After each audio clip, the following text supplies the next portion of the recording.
So, magluluto tayo ng daing. Ay, ng laing pala, hindi daing. So, first time ko gumawa ng laing. Yung mga ingredients natin. Yan. Mas maraming data, mas masarap. Siyempre, hindi makakala yung sili. Siyempre, lalagyan din natin yan ng kuba ng baboy. Yun na lang papagita. Let's go! So, yan yung gagamitin natin, taro leaves o yung dahon ng aba. Yan, hugasan muna natin yan, George. So, mag-iwan na rin tayo ng mga ingredients at ipapamintakahan natin yung yung karne. Yan na lang, gamitin natin pang mantika. Yan, palabasin lang natin yung kanyang mantika, guys. Yan na yung mga ricado natin, gisilan natin yan. Saka susunod na natin maya-maya ang ating bawang.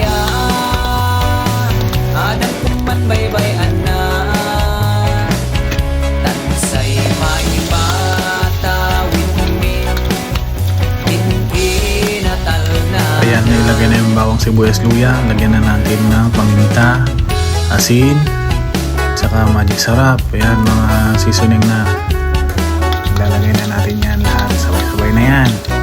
Gorang-gora na yan. Yan na yung gata natin. Lalagay na rin natin.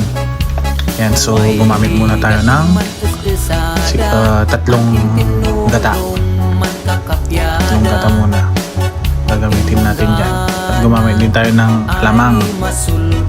Yan, ipapalasa din yan sa laing para masarap yung ating laing. Pagkatapos ng laing dyan, guys, yan, lalagyan natin ng shrimp cubes. Yan, para mas lalong lumasa. Lalagyan na rin natin ng sili. Pampasarap ng kain. Tsaka hindi masarap ang laing kung walang anghang yung laing nyo. Solid yan. Ayan na yung taro leaf natin na nahugasan. Laing natin yan.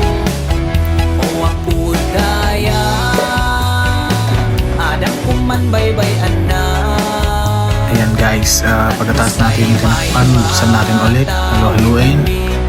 At dyan magdadagdag na tayo ng panggata ulit. Ayan, para masarap ang ating laing. Mas masarap kapag maraming gata. Ayan. So, lagyan natin ng tiplan natin ng patis. At saka lagyan na natin ng dilis. Pampasarap din yan sa ating laing. Sobrang solid niyan ito. Maraming kanin na ang kakain natin dito, guys. Solid na yan. Yan, guys, lagyan na natin ng sili para mas maging katakam-takam ang aroma. Linagyan din natin ng 2 tablespoon ng asukal, brown sugar. Yan, haluin natin at ito na ang ating finished product na laing ni Alapong. Ayun, solid na solid. Sarap ng gata. Ito doon yun. Okay, extra rice na ang kailangan.